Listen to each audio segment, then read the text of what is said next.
Et coucou, c'est Mathilde, et Loïc. psychologue scientifique au micro du podcast Le Militant Psy.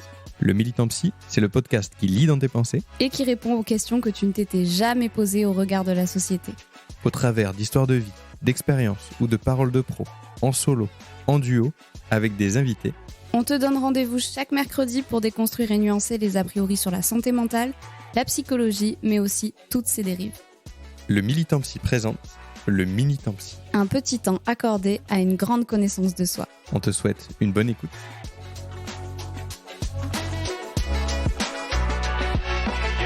Et bonjour tout le monde. Bonjour à tous. Et bienvenue pour ce Militant Psy. J'ai l'impression que ça fait 1000 ans que vous nous avez pas écoutés, mais en fait si. C'est juste qu'on prévoit nos épisodes à l'avance et ça fait longtemps qu'on n'a pas fait un Militant Psy. Donc, ouais, voilà. j'ai pas tout à fait la même impression. Mais... Intéressant. Ouais. Nous sommes deux personnes différentes. Et nous avons deux choses différentes. Dingue. En tout cas, on est très content de vous avoir aujourd'hui. Parce qu'on aimerait parler de quelque chose, Mathilde disait, d'un peu bateau. Et en même temps, on se disait, mais c'est peut-être important aussi de répéter ce genre de choses. Ou d'entendre ce genre de choses, tout simplement. Donc on est sur un compte psy, vous nous écoutez, on parle beaucoup de pathologie mentale, de ce qui va pas, de quand ça va pas, tout ça. Mais on parle peu aussi de quand ça va pas, mais que c'est normal. C'est vrai. Donc un jour, on fera un épisode c'est ça en fait, c'est que moi j'ai l'impression que on en parle quand même de plus en plus c'est normal quand ça va pas, c'est normal d'avoir des moments où ça va pas, accepter ses émotions. Enfin, moi je trouve qu'on le voit quand même plus. Après c'est peut-être parce que je consomme ce contenu-là aussi, mais j'ai quand même la sensation qu'on le voit plus. D'où mon c'est bateau. Mais il m'a convaincu donc. Donc on fait cet épisode. Un jour on vous fera un épisode sur aussi tout ce qu'il faut pour être bien, enfin tout ce qui fait qu'on est bien, un truc positif. Mais là on va vous parler de quand vous allez pas bien et que c'est normal. Donc effectivement, comme tu disais, c'est vrai qu'on l'entend de plus en plus et c'est bien. Où on va démocratiser un peu plus cette idée que oui, on peut pas être tout le temps positif, on peut pas toujours être bien, on peut pas toujours être souriant, on peut pas toujours tout accueillir. Pour autant, ça fait pas de nous une personne qui va développer ou qui est en train de développer une psychopathologie. En fait, de toute façon, dans la vie, tout est une histoire et une idée de continuum. C'est-à-dire que même que ce soit dans la dépression, au niveau de l'humeur, on peut ressentir de la déprime, par exemple, sans que ce soit de la dépression. On peut avoir des coups de mou sans que ce soit de la dépression. Bref, on peut ressentir des émotions désagréables de façon générale, sans que ce soit quelque chose de pathologique. Parce que, comme on le disait dans un précédent épisode, nos émotions, elles sont hyper adaptatives et hyper utiles. Elles nous aident en fait dans la vie à prendre des décisions, à agir de la meilleure des manières, etc. Et donc ce qui va conditionner le fait que ce soit pathologique, c'est plus l'intensité et la fréquence de cette émotion que le fait de ressentir cette émotion en elle-même. Exactement, c'est quand ça va avoir vraiment un impact sur notre qualité de vie. Mais souvent, du coup, on va se poser des questions parce que quand on commence un peu à connaître et à comprendre comment ça fonctionne, le comportement humain, quand on connaît un peu les pathologies mentales, après, on va commencer on peut avoir cette peur-là. On se dit, mais moi, j'ai plein de symptômes là. Si je prends les critères de la dépression, par exemple, c'est avoir une humeur triste, quasi constante ou régulièrement, avoir un manque de plaisir dans nos activités plaisantes et une réduction de l'envie. Et après, il y a plein d'autres symptômes. Je vous en donne comme ça. Donc, des modifications dans le sommeil, dans l'appétit, dans l'estime de soi, dans de l'apparition d'idées noires et tout un tas de choses. Bon, là, je vous ai cité plein de choses. Peut-être que vous êtes reconnus et que c'est qu'une phase. Moi, ça m'arrive d'avoir la flemme de pas avoir d'envie, de pas avoir de plaisir dans les choses. Et ça va durer sur quelques temps et c'est normal. Typiquement, moi, aujourd'hui, j'avais un peu la cagne. Je vais pas mentir. Ouais, t'avais pas envie. J'avais moins envie, toujours moins envie, mais au final, tu vois, quand t'es dedans, ça se fait. C'est tellement, en fait, en fonction de tellement de facteurs. Moi, je sais que, par exemple, avant mes règles, c'est compliqué, quoi. Voilà. Et là, que t'aies pas envie de tout ça, ça veut pas dire que tu fais un burn-out ou que t'es en dépression ou qu'il y a un souci. C'est juste que, Loïc, je voulais pas t'en parler. Donc ça aurait pu. Ça aurait pu. Mais ça serait un ensemble de symptômes qui aurait pu expliquer ça. Et puis surtout, voilà, une intensification. Si vous avez des coups comme ça, alors je le dis aussi pour les personnes qui ont traversé justement des périodes de dépression ou des périodes avec un trouble anxieux ou toute autre pathologie, souvent il va y avoir un peu cette hypervigilance sur nos symptômes. Je me souviendrai toujours d'une patiente qui avait peur de la rechute. Ouais, voilà, qui avait fait une grosse dépression, qui s'en était sortie, qui allait vraiment beaucoup mieux.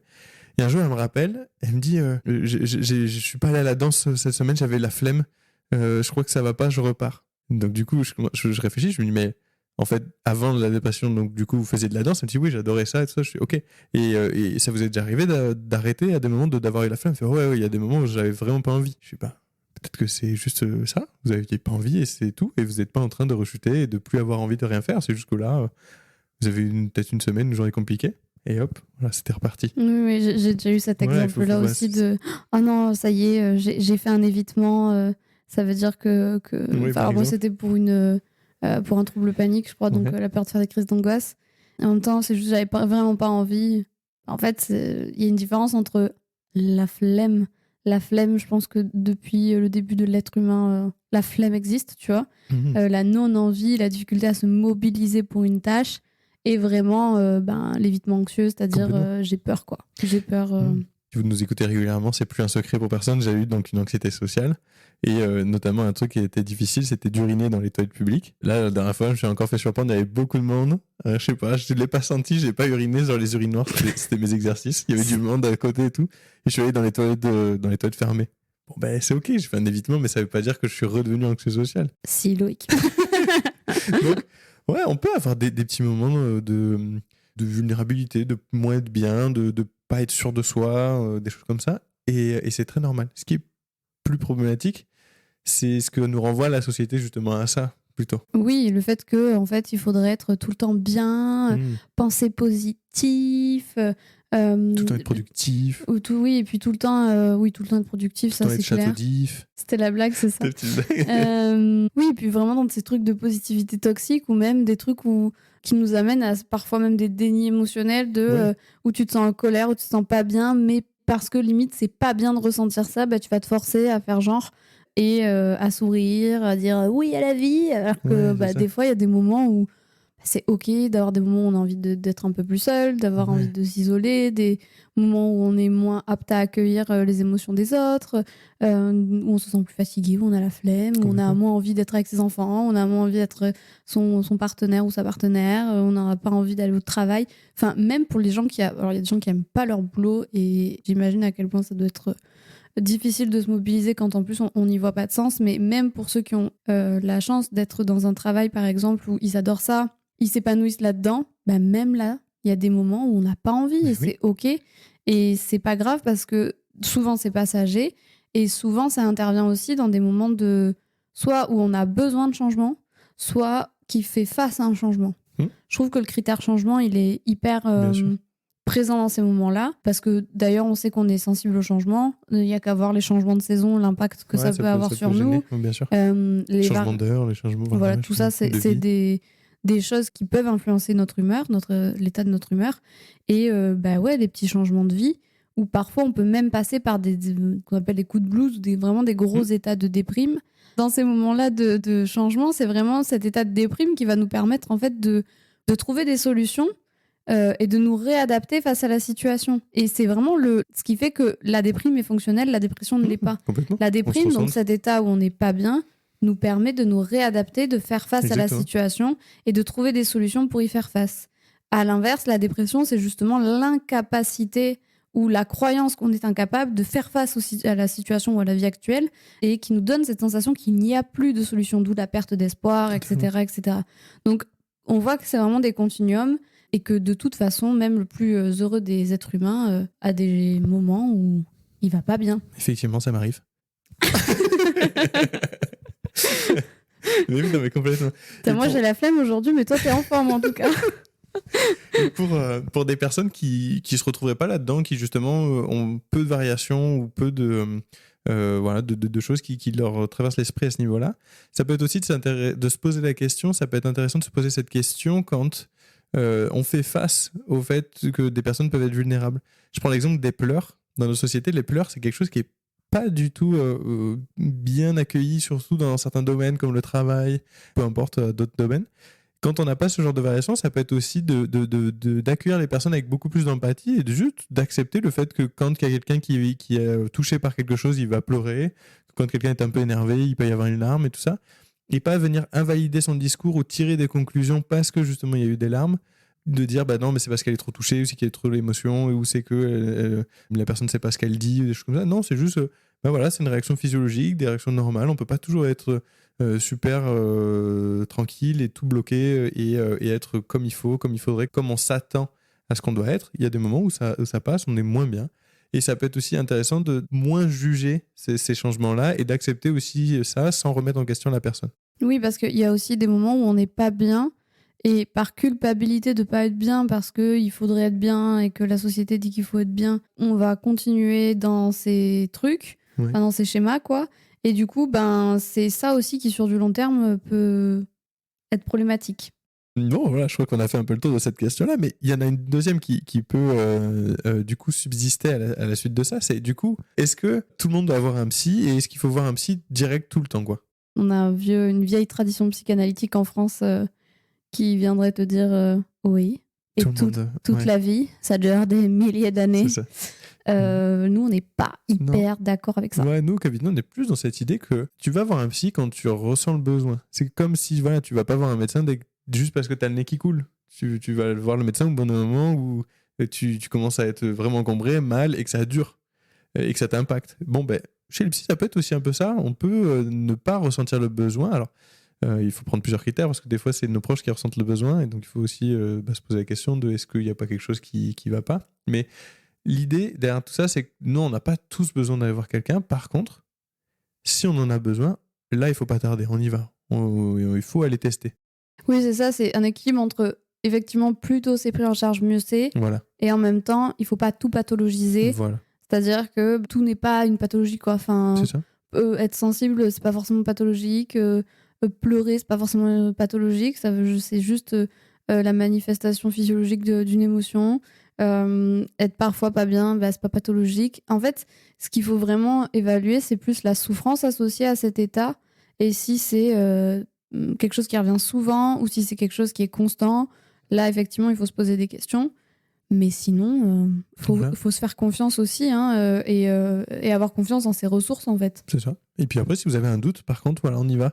Vraiment, c'est ce qu'on disait à chaque fois, c'est que un psychologue, c'est beaucoup plus fonctionnel de se dire je vais voir le psychologue et le psy il vous dit soit il y a rien du tout sur une séance où il vous dit regardez faites ça et c'est bon, après on se revoit plus, plutôt que d'attendre et que là on est beaucoup plus de difficultés à venir travailler sur les choses, Oui, quoi. parce qu'en fait, on associe vraiment le psy au dernier recours. Oui, C'est au ouais. moment où vraiment, ça y est, Ça c'est va ma plus. dernière solution. Bah, parfois, en fait, il y a des gens qu'on voit qu'une ou deux fois, hein, il n'y a pas besoin de plus et ça se passe très bien. Et ils prennent la place de personne. Et ils prennent la place de personne. Au contraire, ils vont permettre de mobiliser leurs ressources et du coup que nous, on va pouvoir se libérer après pour des personnes qui ont des choses plus intenses à ce moment-là. Bref, il faut s'écouter, venir voir quelqu'un quand on en ressent le besoin, sans culpabilité, sans penser qu'on prend la place de quelqu'un et ne pas tout pathologiser non plus Ouais, parce c'est que ça. parfois, en fait, ça n'a aucun rapport. Parfois, on va pas bien et c'est OK, normal, c'est Ouais, adapté. c'est ça. C'est totalement adapté, normal. Et par contre, voilà, le psy est là pour répondre à vos questions quand il y a besoin. Il faut vraiment le voir comme une aide à un moment donné à mobiliser nos ressources, à comprendre mieux notre fonctionnement. La psychologie, c'est l'étude du comportement humain. Donc, il va vous aider à décrypter un peu ce qui se passe pour trouver des solutions un peu plus fonctionnelles sur le moment et puis débloquer des situations quand il y a besoin d'en débloquer. Oui, et puis comme d'hab, du coup, si le psy, c'est celui qui est expert dans l'analyse du comportement humain, dans voilà, la psychopatho, dans tout ça, ben vous restez expert de vous. C'est-à-dire que nous, on a des règles générales de fonctionnement, de critères, de comment ça fonctionne, du développement de toutes ces choses-là. Mais néanmoins, c'est à votre contact qu'on arrive à individualiser ça. Et donc, malgré toutes nos règles générales, c'est vous, en fait, qui arrivez à donner le côté pathologique ou Bien pas. sûr. Je prends un exemple. Une fois, j'ai quelqu'un qui est venu me voir, qui répondait aux critères de ce qu'on pouvait appeler un TOC, donc avec des obsessions, des compulsions, etc., parfois même des rituels, mais qui n'avait pas de motivation, entre guillemets, à changer ça, parce que globalement, ça s'intégrait plutôt bien dans sa vie. Il en souffrait pas beaucoup. Je lui ai dit, on en a parlé, mais c'était pas quelque chose, tu vois, qu'il ressentait. Bah Donc, oui, il voilà. ressentait le besoin de changer. Enfin, il m'a dit, moi, en vrai, je m'en fous d'avoir ça. ça me va très bien comme ça, je vois pas l'intérêt de modifier ça pour le moment. En fait, sur le papier, on pouvait se dire, il a une psychopathologie, mais le fait qu'il n'y ait pas de souffrance associée et qu'il n'y ait pas non plus de réelle volonté d'impact, du coup. Voilà, et d'impact, du coup, en fait, non, t'es pas obligé de le travailler. Enfin, en fait, voilà, Ouais, malgré le fait que tu répondes à des critères, en fait, c'est pas ça qui va déterminer si derrière on travaille sur ça ou pas. C'est plus toi, ton envie d'eux et la souffrance que ça a dans ta vie, quoi. Complètement. Et tu disais aussi, du coup, pour rebondir sur ce que tu disais, nous, on est vraiment là pour effectivement aider et accompagner. Et du coup, si on prend vraiment cette définition-là, c'est pas être faible de voir un psy. Je sais pas, vous êtes jamais retrouvé devant un meuble et vous dire, ah, putain, moi, je suis pas faible, je vais pas prendre la notice, je vais le monter tout seul, mon meuble. Et ben non, en fait, ça marche pas. Donc pareil, là, le psy, c'est un peu une personne qui va t'aider un peu à regarder, mais c'est toi qui fais le job après en soi. Donc c'est pas faible, c'est être en capacité d'utiliser les bons outils, les bonnes choses qui vont m'aider à atteindre mes objectifs. Et c'est tout. Mais c'est pas faible, c'est pas être fou non plus. C'est pas être fou, voilà. C'est pareil, tu t'es pas dit, putain, j'ai besoin de j'ai eu besoin de regarder la notice, je suis vraiment un fou, je suis pas capable. Un fou non, malade. calme, tout va bien. Le psy est juste là pour mobiliser à fond tes ressources pour que tu ailles encore plus loin. Oui, et puis bon, en soi, même les gens qui ont des psychopathos, la majorité, ce sont des personnes qui ont mis en place des stratégies d'adaptation face à un environnement donné. Bien sûr. C'est juste que ces stratégies-là, au bout d'un moment, étaient plus adaptées, mais globalement, ce sont des cerveaux qui fonctionnent très bien en réalité. Oui, bien sûr. C'est juste qu'il y a des choses spécifiques qui causent des soucis dans la vie de tous les jours et on va les travailler. Bon, écoutez, j'espère que vous aurez pu trouver quelques pistes un peu là-dessus, peut-être vous déculpabiliser aussi sur certaines choses qui vous arrivent. Et on vous souhaite, nous, un beau mercredi. On remercie Alice pour le montage de cet épisode, comme toujours. Et on se dit à mercredi prochain. À bientôt. À bientôt. Cet épisode touche à sa fin, mais pas de panique. On se retrouve dès la semaine prochaine, toujours le mercredi pour un nouvel épisode. Sache qu'on aura toujours plaisir à lire ton avis ou même tes suggestions. Donc n'hésite surtout pas à t'exprimer. Et si d'ici là tu as des questions ou que tu veux suivre nos aventures, tu peux nous retrouver sur TikTok et Instagram. Les liens sont en description. On te dit à très bientôt. Et prends bien soin de toi. Très bien soin de toi.